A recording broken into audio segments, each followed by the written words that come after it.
Hey guys, welcome back to Clownfish TV. This is Kneon. I'm here with Geeky Sparkles. Hello. And we're going to talk about Webtoon.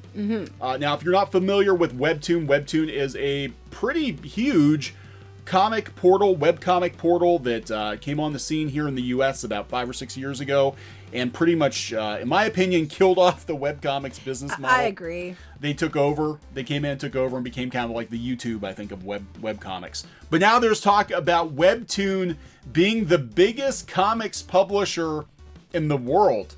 They're the biggest comics publisher. They don't online. really publish anything. They don't really publish anything. And this is all, I think it's all about Hollywood. I think it's we know it was. all about movie deals. And it's interesting because nobody really paid much attention to Webtoon. In fact, a lot of people, like I've got the Beat pulled up, and they've always kind of talked about, you know, webcomics, but they never really spent a lot of time talking about Webtoon until recently. It seems like they've got a PR person working for them or something, or just people smell money, potential money. Maybe There's no money. Okay, there's no money. Unless they pick you up and feature you, or you get a movie deal, you're not going to make money on Webtoons. I'm sorry. Yeah, and we're going to talk about that. We're going to talk about what the deal is, at least from our perspective with Webtoon, and you know, talk about what they got going on with Crunchyroll. They have an animated you know, series deal going on with Crunchyroll, so that's kind of like the blind leading the blind. Yeah. But, we're going to talk about that, but this whole thing now that Webtoon is a comics publisher, which is a pretty new thing. So before we get into it, please subscribe for more pop culture, news, views, and rants. We're almost at 92,000 subs, hoping for 100,000 soon. Thanks for the support, guys. We're getting there. We're almost in the six-figure club. Yeah, we're trying. You know, then we'll be one of the special people on the biggest video publishing platform, biggest TV network on the internet. Yeah, so Webtoon, again, you guys, if you don't know, Webtoon's been around for about 5 or 6 years in the US. They were around a lot longer than that in Korea. Right. They came over here, they started a US division, Line Webtoon, and when they first started, we were there pretty much on day one. Yeah, for a while. Yeah, we had our webcomic shadow binders mirrored over on Webtoon. When they first started, they basically had to beg Americans to bring their stuff. So what they did was they had everybody bring their stuff over, and then they used that to claim numbers to get better deals for themselves. Yeah, so that's really interesting how this happened. They did bring a lot of Korean comics over, obviously, but they were trying to get a lot of American creators, other countries, to do more, I guess, Western-style comics. You know, and it was hit or miss. They were hiring Marvel people for a while because the one guy in charge of Webtoon over here used to work for Marvel. Yeah, and those were also very hit and miss. They were more very hit than, or more miss than hit. So, but what this whole thing is about is about boosting the numbers, I think, to get Hollywood interested, to get TV and movie deals for these properties.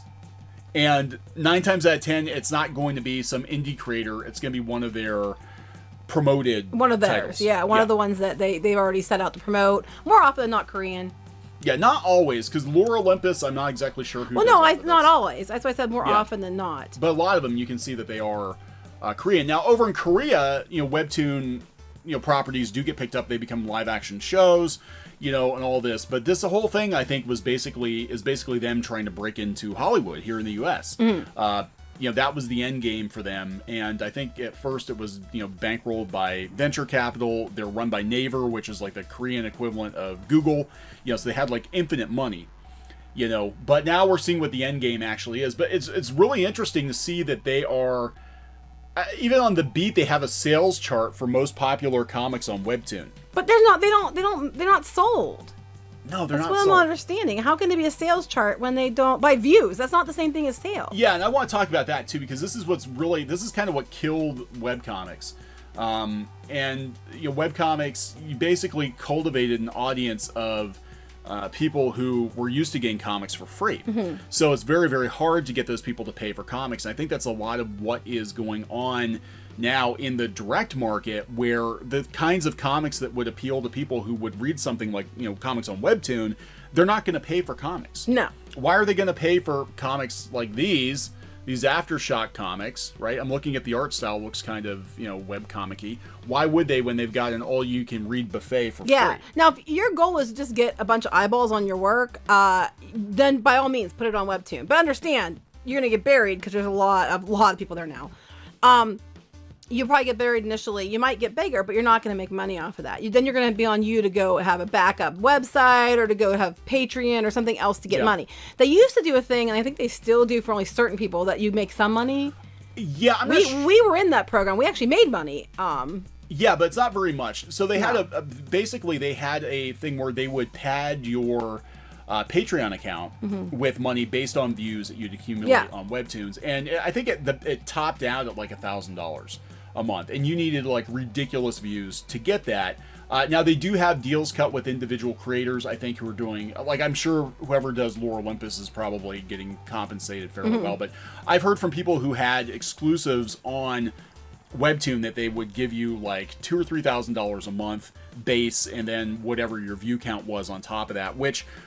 But good luck getting one of those deals, because it was hit and miss, like who they picked too. It was really weird. There's people that had comics that weren't very popular, and they were getting exclusive, being marked as exclusive, or people who had comics that were crazy popular, and they weren't given the same deal. So, and it seems like if slice of life and romance go further on Webtoons, I think, than other kinds. Yeah, manga style romance is probably the biggest one. I think the vast majority, I would say, a good chunk of the readers are female.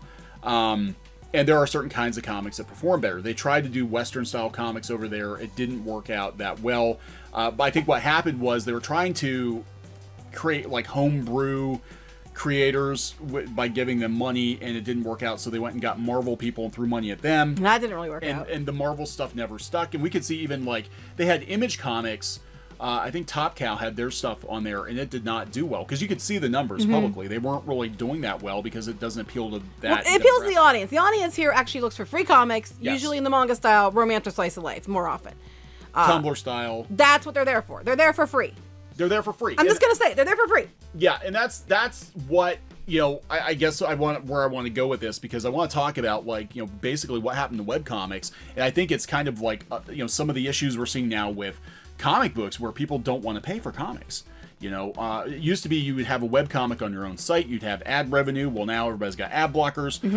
Then the tip jar happened. Okay, well, people had tip jars early on, and then they had Patreon, but it got to a point where there are so many webcomics out there not begging for money that people just don't even bother for the most part. Unless you're doing porn, they're not giving you any money.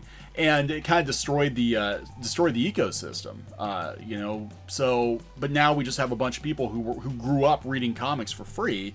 So the people that are actually paying for the comics tend to be, I think, older comic book fans. The Marvel DC style. You're seeing it like with the Indiegogos that they're backing, because everybody else is just like, yeah, comics are free. It's free. It's all free.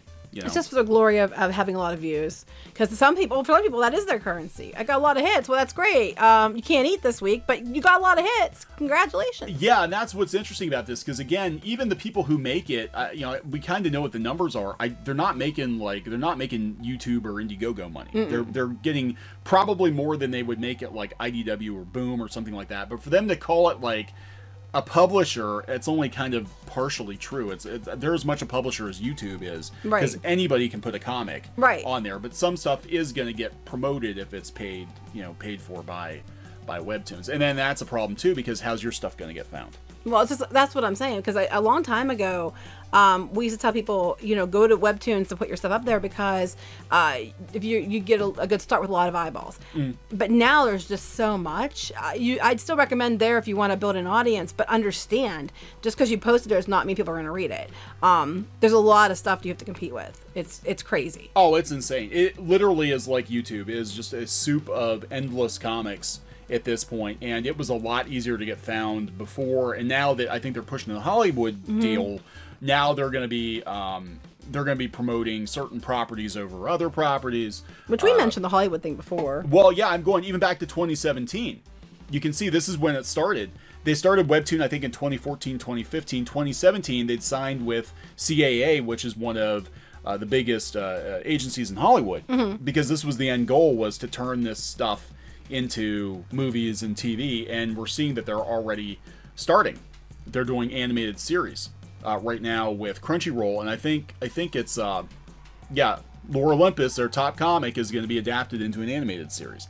This is what they wanted. I haven't been on here a while because when last time I was on here, Lore Olympus wasn't even there, let alone being their top. It was on there, but wasn't that big. I don't know how it blew up, but it did. So it's like, I don't know. I remember it being around because I remember the art Really? style. I don't remember it at all. Yeah, I do remember seeing it, but it was one of those things. It's like, whatever. But this is kind of where they're going with it. But I mean, look, there are some of the comics on there, like Space Boy, did get picked up by Dark Horse. But again, he probably, Stephen McCraney, he didn't make a whole lot of money when he was on Webtoons. And people keep asking us, and part of the reason I want to do the videos, people keep asking us, like, how do you get found as a cartoonist now? I don't have an answer anymore. I really don't. It used to... Oh, actually, I do. Know people. Yeah. I mean, I'm going to be honest with you. Know people. Because that's who you know. Network, try to know people. Because I honestly, at this point anymore, it's not even about what's good. It's about who knew whom. Yeah. Whatever. And are you the right kind of person? I hate to say it, but it's true. It's interesting, though. Like, I would say YouTube is a good start for a lot of people. I know more people are doing YouTube now. But it's very, very hard. It used to be, if you had the tech skills to be able to put your comics online, put your art online, you'd grow an audience. Now it's like, there are way more people making comics than just reading comics. And everybody reading comics also wants to make comics. Yeah, it seems that way. It's very incestuous. Our comic, we started putting up, 10 years ago almost? We haven't been doing it lately because we've been too busy, but... Well, we're trying to figure out how to make money on it. Right. We're going to probably bring it back. But 10 years ago, we started putting ours up. And even then, it was a lot of competition compared to a couple years prior. But now, it's like, 100 times at least the number of comics that were on then, at least. And, it's so much harder now. It's ridiculous. Yeah, it is. It is very, very hard. But definitely social media, I think, is the way to go. And a lot of people, they can transfer their, like, if they're really big on Instagram, they can take that and be like, okay, Instagram audience, come over to my Webtoon, and we're gonna, yada, yada, yada. But interesting, though, that Webtoon is trying to market itself as a publisher. It's like when Kickstarter said they were a publisher. Everybody's Actually, a publisher. they're more a publisher than Kickstarter is, but whatever. Yeah, they're just supposed to be taking money, and that's it. But everybody's a publisher now because they want deals. They want Hollywood. That's what they want.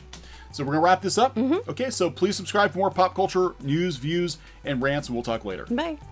Hey guys, thanks for watching Clownfish TV. Please consider supporting the channel. Go to clownfishsupport.com. That's clownfishsupport.com. And if you want to join our community, go to clownfishtalk.com. That's clownfishtalk.com. Please subscribe, ring the bell for notifications. We will talk to you next time.